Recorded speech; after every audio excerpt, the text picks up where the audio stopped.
જ્યારે આપણે કોઈ દેશની સંપત્તિની વાત કરીએ ત્યારે આપણા મગજમાં શું આવે છે? મોટી મોટી જમીનો, ખનીજો, ફેક્ટરીઓ. પણ ખરું કહું તો કોઈ પણ દેશની અસલી સંપત્તિ તો તેના લોકો છે. તો ચાલો આજે આપણે ભારતના આ સૌથી મહત્વપૂર્ણ સંસાધન એટલે કે એના માનવ સંસાધનની વાર્તાને આંકડાઓની મદદથી સમજ. ચાલો એકદમ મૂળભૂત સવાલથી શરૂઆત કરીએ. કોઈ દેશની, કોઈ રાષ્ટ્રની અસલી તાકાત શું હોય છે? શું એની સેના છે? એનું અર્થતંત્ર છે? કે પછી કંઈક બીજું? જવાબ ખબર છે? એકદમ સીધો અને સરળ છે. લોકો. હા, એ દેશના લોકો. કારણ કે એ જ લોકો છે જે બાકીના બધા સંસાધનોનો ઉપયોગ કરે છે અને દેશને પ્રગતિના પંથે આગળ લઈ જાય છે. તો આ માનવ સંસાધન એટલે શું? ચાલો જરા ઊંડા ઉતરીને સમજીએ. જુઓ, જ્યારે લોકો સ્વસ્થ હોય, ભણેલા ગણેલા હોય અને કંઈક કરવાની ધગશ ધરાવતા હોય, ત્યારે જ તો તેઓ પોતાની જરૂરિયાત મુજબ દેશના સંસાધનોનો વિકાસ કરી શકે છે. એટલે કે લોકો માત્ર એક સંસાધન નથી, પણ તેઓ બીજા સંસાધનોને બનાવનારા પણ છે. ચાલો હવે આપણી આ ડિટેક્ટિવ જેવી તપાસ શરૂ કરીએ. કોઈપણ દેશની વસ્તીને સમજવી હોય ને તો સૌથી પહેલાં એ જોવું પડે કે લોકો ક્યાં રહે છે અને કેવી રીતે ફેલાયેલા છે. આ વસ્તીનું વિતરણ અને ગીચતા એ જ આપણી તપાસની પહેલી અને સૌથી અગત્યની કડીઓ છે. અને અહીં જ આપણને પહેલો મોટો ક્લૂ મળે છે. ભારતમાં લોકોનું વિતરણ એટલે કે એમની ફેલાવણી બિલકુલ એકસરખી નથી. અમુક જગ્યાએ તો પગ મૂકવાની જગ્યા નથી, એટલા બધા લોકો, અને અમુક જગ્યાઓ લગભગ ખાલીખમ છે. આ એક મોટું રહસ્ય છે જેને આપણે આજે ઉકેલવાનું છે. હવે આ રહસ્ય ઉકેલવા માટે આપણી પાસે ખાસ સાધન છે. એનું નામ છે વસ્તી ગીચતા. ચાલો એકદમ સાદી ભાષામાં સમજીએ. વિચારો કે 1 ચોરસ કિલોમીટરનો વિસ્તાર છે. એટલે કે 1 કિલોમીટર લાંબો અને 1 કિલોમીટર પહોળો. બસ આટલા ટુકડામાં સરેરાશ કેટલા લોકો રહે છે એને જ કહેવાય વસ્તી ગીચતા. આનાથી આપણને એકદમ સ્પષ્ટ ખ્યાલ આવે છે કે ક્યાં ભીડ છે અને ક્યાં મોકળાશ. તો 2011ના આંકડા પ્રમાણે આખા ભારતની સરેરાશ વસ્તી ગીચતા હતી 382. એટલે કે દર ચોરસ કિલોમીટરે 382 લોકો. પણ એક મિનિટ, આ તો ખાલી સરેરાશ છે. અસલી વાર્તા તો આ આંકડાની પાછળ છુપાયેલી છે. એ તો આનાથી પણ વધુ રસપ્રદ છે. હવે જુઓ આ સ્ક્રીન પર. આ ખરેખર ચોંકાવનારું છે. એક બાજુ છે બિહાર, જ્યાં 1 ચોરસ કિલોમીટરમાં 1100 કરતાં પણ વધારે લોકો રહે છે. અને બીજી બાજુ છે અરુણાચલ પ્રદેશ, જ્યાં એટલી જ જગ્યામાં ફક્ત 17 લોકો. વિચારો તો ખરા, આટલો મોટો તફાવત. આવું કેમ? આની પાછળ શું કારણો હશે? તો આપણી તપાસ હવે બીજા તબક્કામાં પહોંચી છે. અત્યાર સુધી આપણે જોયું ક્યાં, એટલે કે લોકો ક્યાં રહે છે. પણ હવે સૌથી મહત્વનો સવાલ છે, શા માટે? તેઓ એ જ જગ્યાએ શા માટે રહે છે? કયા પરિબળો છે જે આ બધું નક્કી કરે છે? આ કારણોને આપણે 2 ભાગમાં વહેંચી શકીએ. પહેલા છે ભૌગોલિક, એટલે કે કુદરતી કારણો. આ તો સીધી વાત છે, ખરું ને? કે લોકો પહાડો પર રહેવા કરતાં સપાટ મેદાનોમાં રહેવાનું વધારે પસંદ કરે છે. એટલે જ ગંગાના ફળદ્રુપ મેદાનો જેવા વિસ્તારોમાં આટલી બધી વસ્તી છે.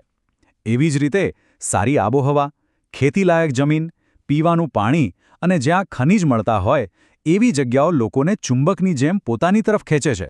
કુદરતી કારણો તો છે જ, પણ એની સાથે સાથે માનવસર્જિત પરિબળો પણ એટલા જ જરૂરી છે. જેમ કે જ્યાં સારું શિક્ષણ મળતું હોય, હોસ્પિટલોની સુવિધા હોય અને રહેવા માટે સારા ઘર હોય, ત્યાં લોકો રહેવાનું પસંદ કરશે જ. અમુક જગ્યાઓનું ધાર્મિક કે સાંસ્કૃતિક મહત્વ પણ લોકોને આકર્ષે છે. અને હા, સૌથી અગત્યનું, રોજગારી. જ્યાં ઉદ્યોગો હોય, નોકરીની તકો હોય, જેમ કે મુંબઈ કે પુણે, ત્યાં તો લોકો દૂર દૂરથી કામ કરવા આવે છે. ચાલો હવે આપણી તપાસના છેલ્લા અને ખૂબ જ રસપ્રદ તબક્કા તરફ આગળ વધીએ. અત્યાર સુધી આપણે જોયું કે લોકો ક્યાં અને શા માટે રહે છે. પણ હવે આપણે વસ્તીની અંદર ઝાંકીને જોઈશું. એટલે કે વસ્તીની લાક્ષણિકતાઓ કેવી છે. આ માટે આપણે 2 મુખ્ય બાબતો પર ધ્યાન આપીશું: જાતિ પ્રમાણ અને સાક્ષરતા. તો પહેલી વાત કરીએ જાતિ પ્રમાણની. આ શબ્દ ભલે થોડો ટેકનિકલ લાગે, પણ એનો અર્થ બહુ સીધો છે. દર 1000 પુરુષોની સામે સ્ત્રીઓની સંખ્યા કેટલી છે? બસ એ જ છે જાતિ પ્રમાણ. અને આ આંકડો બહુ મહત્વનો છે, કારણ કે એ આપણને સમાજના સંતુલન અને એક રીતે કહીએ તો સામાજિક સ્વાસ્થ્ય વિશે ઘણું બધું કહી જાય છે. જો આપણે 2011ના આંકડા પર નજર કરીએ તો આખા ભારતનું સરેરાશ જાતિ પ્રમાણ હતું 943. પણ અહીંયા પણ રાજ્યો વચ્ચે જમીન આસમાનનો ફરક છે. જેમ કે કેરળમાં જુઓ, ત્યાં દર 1000 પુરુષોએ 1084 સ્ત્રીઓ છે, જે ખરેખર એક ખૂબ જ સારી વાત છે. આ ખાલી આંકડા નથી, આ દર્શાવે છે કે એ સમાજમાં સ્ત્રીઓનું સ્થાન કેવું છે, એમના સ્વાસ્થ્ય અને શિક્ષણ પર કેટલું ધ્યાન અપાય છે. કેરળનું આ ઉદાહરણ તેના સામાજિક વિકાસની ચાડી ખાય છે. હવે બીજી મહત્વની વાત, સાક્ષરતા એટલે કે ભણતરનું પ્રમાણ.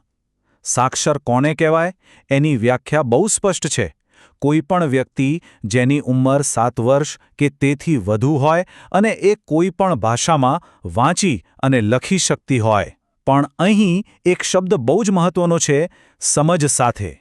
ખાલી અક્ષરો ઓળખવા પૂરતું નથી, એને સમજવું પણ જરૂરી છે. તો 2011માં ભારતનો સરેરાશ સાક્ષરતા દર હતો લગભગ 74%. અને અહીં પણ ફરી એકવાર કેરળ સૌથી આગળ છે, લગભગ 94% સાથે. જ્યારે બીજી તરફ બિહારમાં આ દર લગભગ 64% હતો. હવે આ જે તફાવત છે ને, એ દેશના વિકાસની તકોમાં બહુ મોટી અસમાનતા ઊભી કરે છે. કેમ કે શિક્ષણ એટલે માત્ર ભણતર નહીં, એ તો વ્યક્તિ અને આખા સમાજ માટે પ્રગતિના નવા દરવાજા ખોલવાની ચાવી છે. તો આ બધી ચર્ચા પછી આપણે શું સમજ્યા? આ વસ્તી ગીચતા, જાતિ પ્રમાણ, સાક્ષરતા દર, આ બધું શું છે? આ ખાલી આંકડાઓનો ખેલ નથી. આ દરેક આંકડો જ્યારે બીજા આંકડા સાથે જોડાય છે, ત્યારે એ આપણા દેશની, ભારતની એક આખી વાર્તા રજૂ કરે છે. એના પડકારોની, એની શક્તિઓની અને એની આકાંક્ષાઓની વાર્તા. અને આ જ વાત આપણને એક છેલ્લા અને સૌથી મોટા સવાલ પર લાવીને ઊભી રાખે છે. આ બધા આંકડા, આ બધી માહિતી, એ ભારતના ભવિષ્ય વિશે શું કહે છે? આવનારા દાયકાઓમાં આપણો દેશ કઈ દિશામાં જશે? આ એક એવો સવાલ છે જેનો જવાબ આપણે સૌએ સાથે મળીને વિચારવાનો છે.